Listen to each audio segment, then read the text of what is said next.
എല്ലാവർക്കും നമസ്കാരം. ഇന്ന് ഏറ്റവും പ്രധാനപ്പെട്ട ഒരു വിഷയത്തെ പറ്റിയാണ് നമ്മൾ ചർച്ച ചെയ്യാൻ പോകുന്നത്. ഭാഷാഗോത്രമാണ്. 18-ാം നൂറ്റാണ്ടിൻ്റെ അവസാനത്തിലാണ് ഭാഷാഗോത്രം എന്ന സങ്കല്പം ഉണ്ടായത്. പാശ്ചാത്യ പണ്ഡിതന്മാർ സംസ്കൃതം എന്നിവ പഠിക്കാൻ തുടങ്ങിയതോടെയാണ് ഭാഷാഗോത്രത്തെ കൂടുതലായിട്ട് അന്വേഷിച്ചു പോകാൻ തുടങ്ങിയത്.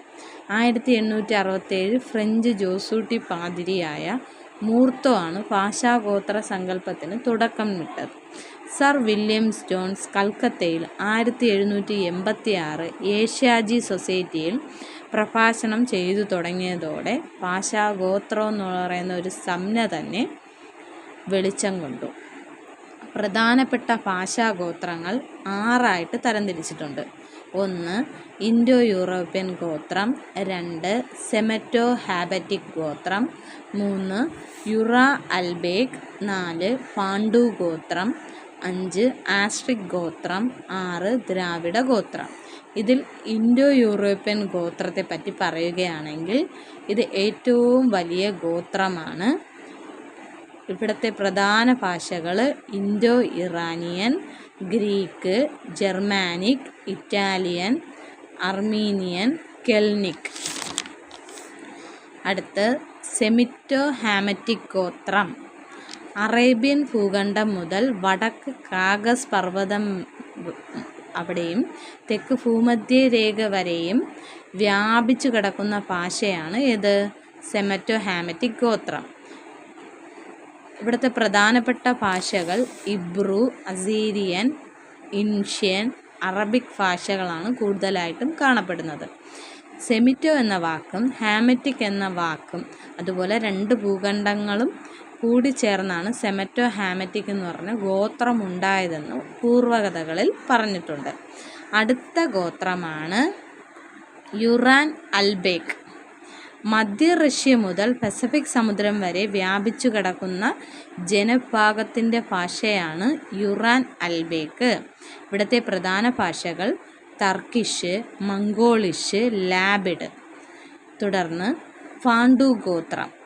തെക്കേ ആഫ്രിക്കയുടെ ദക്ഷിണ ഭാഗങ്ങളിലും മധ്യഭാഗങ്ങളിലുമുള്ള ഭാഷയാണ് പാണ്ഡു ഗോത്രം.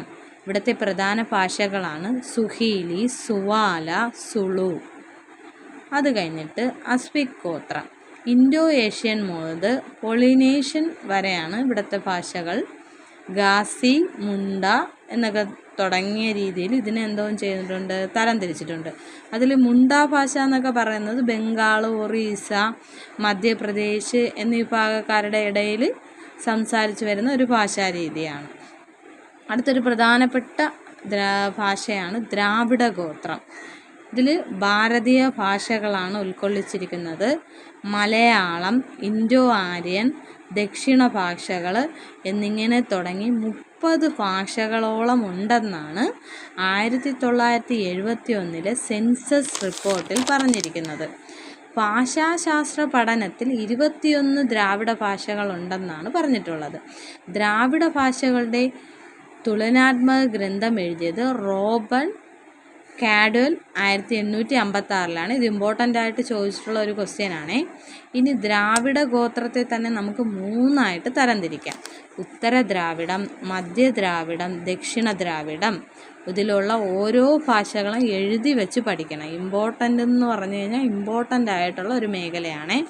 ഉത്തര ദ്രാവിഡത്തിലുള്ള ഭാഷകൾ പറയുകയാണ് ബ്രഹുയി, കൂർക്ക്, മാൽത്തോ.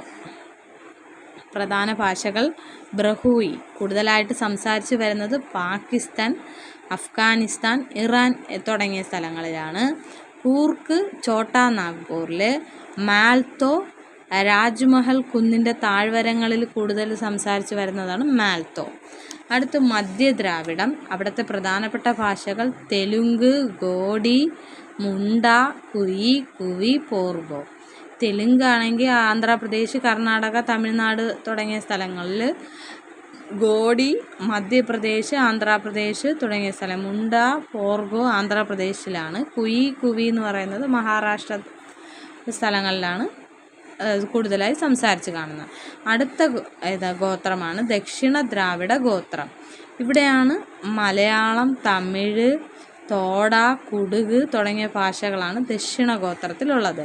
മലയാളം കേരളത്തിൽ, ലക്ഷദ്വീപിൽ, പിന്നെ തമിഴ്നാടിൻ്റെ ബോർഡർ മേഖലകളിലൊക്കെ മലയാളം സംസാരിച്ചു വരുന്നത്. കന്നഡയാണെങ്കിൽ കർണാടകത്തിലാണ്. തുളു, മംഗലാപുരം തുടങ്ങിയ സ്ഥലങ്ങളിലാണ് തുളു കൂടുതലായിട്ട് സംസാരിക്കുന്നത്. തമിഴ് കർണാടകയിൽ, തമിഴ്നാട്ടിൽ, കേരളത്തിൻ്റെ ബോർഡർ പ്രദേശങ്ങളിലൊക്കെ തമിഴ് സംസാരിക്കുന്നതായിട്ട് കാണാം. തോട എന്ന് പറയുന്നതാണെങ്കിലോ നീലഗിരി പ്രദേശങ്ങളിലാണ് കൂടുതലായിട്ട് കാണുന്നത്. കുടുക് കന്നഡ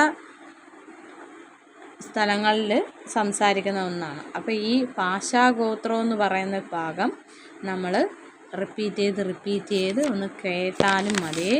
കാരണം ഇതിനകത്തു നിന്നുള്ള ക്വസ്റ്റ്യൻസ് കൂടുതലായിട്ട് വരും. ഇൻഡോ യൂറോപ്യൻ ഗോത്രത്തിലെ പ്രധാന ഭാഷകളാണോ താഴെ തന്നിരിക്കുന്നത്. അപ്പോൾ ഇതിൽ മറ്റു ഗോത്രത്തിലുള്ള ഭാഷകൾ കൂടെ ഉൾപ്പെടുത്തിയിട്ടുള്ള ചോദ്യം വരാം. ഇതിലേതാണ് സെമറ്റോഗ്രാഫിക് ഗോത്രത്തിലുള്ള ഭാഷ? അതുപോലെ സുഹീലി, സുവാല, സുളു ഇത് ഏത് ഗോത്രത്തിലുള്ള ഭാഷയാണ്?